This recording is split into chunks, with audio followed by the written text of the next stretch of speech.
दोस्तों, कुछ साल पहले जब अटाकामा डेजर्ट में खोजकर्ताओं की एक टीम जमीन की खुदाई कर रही थी, तब उसी दौरान उन्हें वहां से 6 इंच लंबा एक ऐसा कंकाल मिला जो देखने में बिल्कुल किसी एलियन की तरह लग रहा था।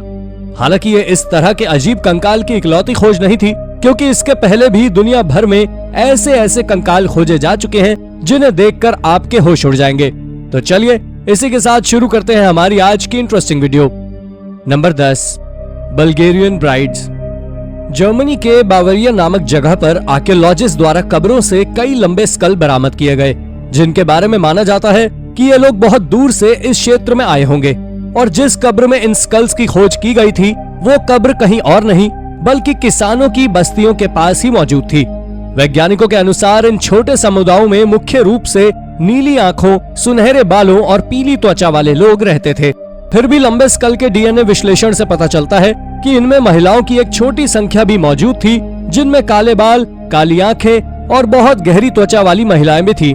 ऐसा माना जाता है कि ये विदेशी, जिनके स्कल स्थानीय लोगों की तुलना में काफी लंबे थे, वो बाद में रोमानिया और बुल्गारिया की संधि दुल्हन बन गई थी। और राजनीतिक गठबंधन के सुधार के लिए लंबे सिर वाली महिलाओं को बावेरियन समुदायों के नेताओं से शादी करने के लिए भेज दिया गया था।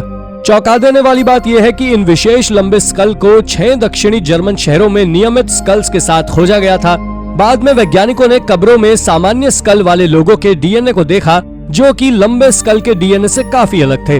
जिसके बाद आर्कियोलॉजिस्ट ने अनुमान लगाया कि महिलाओं को जर्मनी में पत्नियों के रूप में भेज दिया गया होगा, क्योंकि लंबे सिर वाले कोई पुरुष साथ में नहीं पाए गए थे। Number 9, पाराका sculls. 1920s में जूलियो टेलो नामक एक पेरुवियन आर्कियोलॉजिस्ट ने पेरू के पाराकास रीजन में सैकड़ों ऐसे स्कल्स की खोज कर डाली, जिन्हें देखकर जूलियो टेलो समेत सभी दंग रह गए, क्योंकि इन स्कल्स का आकार इंसानों के स्कल से काफी अलग कोन शेप का था। जिसे देखकर बहुत से लोगों ने यह दावा भी किया कि ये स्कल किसी इंसान के नहीं बल्कि सैकड़ों साल पहले दफनाए गए किसी एलियन के हैं। और उनका ये दावा स्कल का साइज और आई सॉकेट को देखकर सही साबित भी हो रहा था, क्योंकि लंबा स्कल और बड़े बड़े आई सॉकेट किसी आम इंसान के तो नहीं हो सकते थे। हालांकि बाद में ये सारे एजम्पशंस गलत साबित हुए और आर्कियोलॉजिस्ट ने दावा किया कि ये किसी एलियन के स्कल्स नहीं बल्कि इंसान के हैं। मेलिसा एस मर्फी, जो कि एंथ्रोपोलॉजी की एक मशहूर प्रोफेसर हैं, उनका कहना है कि स्कल के इस अजीब और लंबे आकार की वजह क्रेनियल डिफॉर्मिटीज हैं। मर्फी का कहना है कि इन लोगों द्वारा स्कल के चारों तरफ कुछ बाइंडिंग्स लपेटी जाती थी, जो कि कपड़े, बैंड और लकड़ी के कठोर टुकड़ों के भी हो सकते थे, जिस वजह से क्रेनियल डिफॉर्मिटीज देखने को मिलती हैं। मर्फी का दावा है कि प्री हिस्पैनिक लोग पेरू के साउथ कोस्ट के लोगों के साथ क्रेनियल डिफॉर्मेशन की इस प्रैक्टिस में शामिल थे। मर्फी समेत कई वैज्ञानिक और आर्कियोलॉजिस्ट भी काफी रिसर्च के बाद इस नतीजे पर पहुंचे कि ये स्कल आम इंसान के ही हैं, जो क्रेनियल डिफॉर्मिटीज के कारण कोन आकार के हो गए और स्कल के बड़े और लंबे होने की वजह से आई सॉकेट का आकार इतना बड़ा हो गया। Number 8, Atacama alien skeleton. Archaeologist के हाथ अटाकामा डेजर्ट में खोजा गया एक कंकाल लगा, जिसका कद सिर्फ 6 इंच लंबा था, जिसे देखकर बहुत लोगों ने अनुमान लगाया कि ये कोई एलियन का अवशेष है और हजारों साल पहले यहाँ एलियन आया करते होंगे। इस छोटे और विचित्र कंकाल के बारे में सुनकर इसे स्पेन के एक बिजनेसमैन द्वारा खरीद लिया गया। हालांकि बाद में कैलिफोर्निया के वैज्ञानिकों द्वारा साबित कर लिया गया कि ये कोई दूसरी दुनिया से आया हुआ एलियन नहीं है, बल्कि ये छोटा कंकाल एक लड़की का है, जो कि या तो पैदा होने वाली थी या जन्म के तुरंत बाद उसकी मृत्यु हो गई होगी। वैज्ञानिकों ने जब गहराई में अध्ययन किया तो उन्होंने पाया कि इस लड़की की मौत की वजह का कारण और उसके छोटे कद का कारण एक ही है। ये लड़की कॉन्जेनिटल डायफ्रैग्मेटिक हर्निया समेत बहुत सी बीमारियों से ग्रसित थी, जिसकी वजह से उसका कद आम इंसानों से काफी छोटा था और बाद में यही बीमारियां उसकी मौत का कारण भी बन गई। नंबर 7, पॉइंटी स्कल्स इन क्रोएशिया।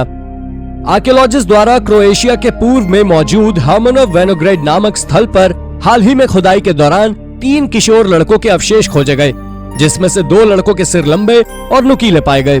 इस मामले की खोजकर्ता मारियो कोवेक ने उन लड़कों के डीएनए पर काफी अध्ययन किया और नतीजे पर पहुंची कि ये तीनों किशोर बालकों का एक दूसरे से कोई भी संबंध नहीं है और इन्हें देखकर ऐसा प्रतीत होता है कि ये तीनों दुनिया के अलग अलग कोने से आए हैं।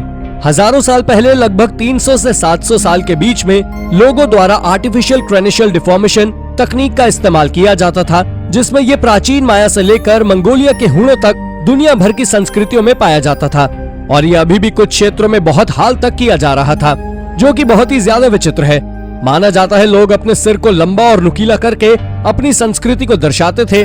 वैज्ञानिकों का मानना है कि जिस किशोर बालक का सिर लंबा नहीं था वो वेस्टर्न यूरेशिया से संबंध रखता होगा, और जिस बालक का सिर थोड़ा कम लंबा है वो पूर्व दिशा में स्थित किसी इलाके से संबंध रखने वाला होगा, जबकि बालक जिसका सिर बहुत लंबा है वो निश्चित ही पूर्व एशिया से संबंध रखने वाला होगा, यानी जापान या कोरिया का निवासी हुआ करता होगा। Number 6, the Mangbetu people. दोस्तों, एलोंगेटेड स्कल का उदाहरण सुनकर हमारे दिमाग में यही आता है कि ये संस्कृति और ये सिर को लंबा करने की परंपरा हजारों साल पहले ही हुआ करती होगी, पर मैं आपको बता दूं कि ये तकनीक लोगों द्वारा हाल ही में कुछ समय पहले तक ही की जा रही थी। सेंट्रल अफ्रीका के मैंगबेटू पीपल अपने लंबे कोन आकार के सिर के कारण सबसे अलग ही दिखते हैं, और ये मैंगबेटू पीपल जीता जागता सबूत है उन कंकाल या उन स्कल्स का जो आर्कियोलॉजिस्ट द्वारा मैक्सिको, चाइना और यूरोप से खोजे गए थे। मैंगबेटू पीपल साबित करते हैं कि आर्कियोलॉजिस्ट द्वारा खोजे गए स्कल किसी एलियन के नहीं बल्कि इंसानों के ही थे।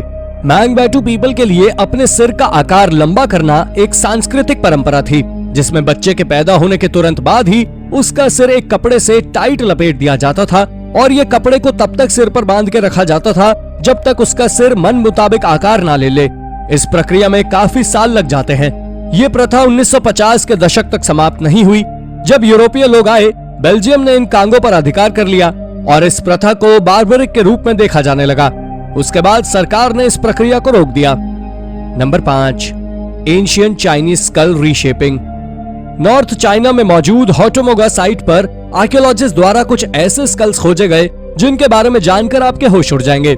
आर्कियोलॉजिस्ट को एक रिसर्च के दौरान कुछ ऐसे बच्चों के स्कल्स मिले जिन्हें लोगों द्वारा अलग आकार दिया गया था।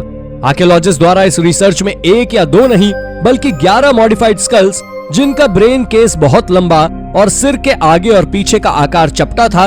इसके अलावा 14 अनमॉडिफाइड स्केलेटन्स भी खोजे गए, जिस पर वैज्ञानिकों के अध्ययन के बाद कुछ ऐसा सामने आया जिसे सुनकर आप भी चौंक जाएंगे। वैज्ञानिकों का कहना है कि उस समय के लोग हाल ही में पैदा हुए शिशु का सिर दोनों साइड से अपने हाथों से दबाया करते थे। इसके अलावा कई बार वो लकड़ी के बोर्ड और कपड़े का इस्तेमाल भी किया करते थे। आर्कियोलॉजिस्ट बताते हैं कि उन 11 कंकालों में 1 आदमी का कंकाल था, 4 कंकाल औरतों के थे, जबकि उसमें 6 कंकाल बच्चों के भी मौजूद थे। अब सबसे चौंका देने वाली बात यह है कि कुछ कंकाल के अवशेष 12,000 साल पुराने सेडिमेंट्री रॉक से खोजे गए, यानी ये क्रेनियल डिफॉर्मेशन की प्रक्रिया मानवता की शुरुआत से ही चली आ रही है। Number 4, deformed skulls in Hungary. Hungary में आर्कियोलॉजिस्ट द्वारा एक बहुत बड़ा कब्रिस्तान खोजा गया, जहां से उन्होंने 5वीं शताब्दी के समय रहने वाले लगभग 96 लोगों के कंकाल खोज निकाले, जिसमें से 51 कंकाल ऐसे थे जिनके स्कल लंबे थे। यही वजह है कि यह कब्रिस्तान सेंट्रल यूरोप में पाया जाने वाला सबसे बड़ा कब्रिस्तान था, क्योंकि यहाँ भिन्न प्रकार और आकार के स्कल मौजूद थे। दोस्तों, इस ग्रेवयार्ड की विशेषता ये थी कि यहाँ 3 पीढ़ियों के स्कल्स मौजूद थे, और ये 3 व्यक्ति भी अलग अलग समुदाय से संबंध रखने वाले थे। यहाँ दफन किए गए पहले लोग निश्चित रूप से रोमन थे, जिनकी कब्र के आसपास ईंट लगी हुई थी और उनकी कब्र काफी साफ सुथरी थी। दूसरे समुदाय के लोग रोमन्स के बाद दफनाए गए होंगे, जिनके स्कल बहुत लंबे आकार के थे। Number 3, the elite Coyagua. Peru में मौजूद प्री इनका सोसाइटी से लिए गए 210 स्कल्स का वैज्ञानिकों द्वारा अध्ययन किया गया, जिसके बाद वैज्ञानिकों का कहना है कि क्रेनियल डिफॉर्मेशन में लंबा समय लगता है। आर्कियोलॉजिस्ट का कहना है कि इनका के आने से 300 साल पहले साउथ अमेरिका में मौजूद समाज के सबसे ज्यादा एलीट मेंबर्स का सिर आंसू की बूंद की आकार का हुआ करता था। हालांकि कोयागुआ सभ्यता के प्रमुख सदस्य भी एलोंगेटेड स्कल्स को ही महत्व दिया करते थे। कॉर्नेल यूनिवर्सिटी के बायो आर्कियोलॉजिस्ट मैथ्यू वेलास्को का कहना है कि उस समय के उच्च रैंकिंग वाली आबादी के पास लंबे और संकीर्ण स्कल हुआ करते थे। Number 2, skulls at the Hal Saflieni hypogeum. Archaeologist द्वारा माल्टा में मौजूद हाल सैफलियानी हाइपोजियम नामक जगह पर लंबी आकार के बहुत से स्कल्स खोजे गए। हालांकि आप शायद ही जानते होंगे कि यह दुनिया का सबसे पुराना अंडरग्राउंड टेम्पल और नेक्रोपोलिस है, जो कि 5000 साल पहले बनाया गया था। दोस्तों, इस मंदिर में इन स्कल्स की खोज सन 1902 में हो चुकी थी, जबकि नेशनल ज्योग्राफी ने इसकी खबर 1920 में लोगों तक पहुंचाई। नेशनल ज्योग्राफी के अनुसार ये लंबे सिर वाले लोग प्राचीन मिस्रवासी हो सकते हैं, जो कि बाद में माल्टा और सिसिली में जाकर बस गए होंगे। हालांकि नेशनल ज्योग्राफी ने इनके सिर के लंबे आकार के बारे में ज्यादा कुछ नहीं बताया, पर हम अंदाजा लगा सकते हैं कि इनके सिर का आकार भी क्रेनियल डिफॉर्मिटीज का ही नतीजा था। Number 1, सामेशियन sculls. क्राइमिया में मौजूद एक कब्र में 5 लोगों के कंकाल खोजे गए, जिनका सिर काफी लंबा था। माना जाता है कि ये कंकाल 2000 साल पहले के हैं, जिस समय सामेशियन स्कल्पचर्स हुआ करते थे। हालांकि इसके क्रैनियल डिफॉर्मेशन का तरीका बाकियों से काफी अलग था। अगर महिलाओं की बात करें तो अपने सिर को लंबा और पीछे से नैरो करना पसंद करती थी, और माना जाता था कि महिलाएं जिनका सिर लंबा और नुकीला है वो उन महिलाओं से ज्यादा खूबसूरत हैं जिनके सिर का आकार सामान्य है। और अगर पुरुषों की बात करें तो माना जाता था कि मॉडिफाइड स्कल वाले पुरुष ज्यादा शक्तिशाली होते हैं। आर्कियोलॉजिस्ट का कहना है कि उनके द्वारा खोजी गई कब्र में सबसे ऊपर एक औरत है जो कि अपने चेस्ट पर एक बच्चे को लिए हुए है, और नीचे के 3 पुरुष हैं। हालांकि ये बता पाना बहुत मुश्किल है कि आखिर उनके साथ हुआ क्या था। ये किसी युद्ध में पीड़ित लोग हैं या फिर किसी बीमारी का शिकार। तो दोस्तों, ये थी हमारी एक और रोचक वीडियो। अगर आपको ये वीडियो पसंद आई हो तो इसे लाइक करें, और हाँ, जाते जाते चैनल को सब्सक्राइब भी जरूर कर दीजिएगा। धन्यवाद।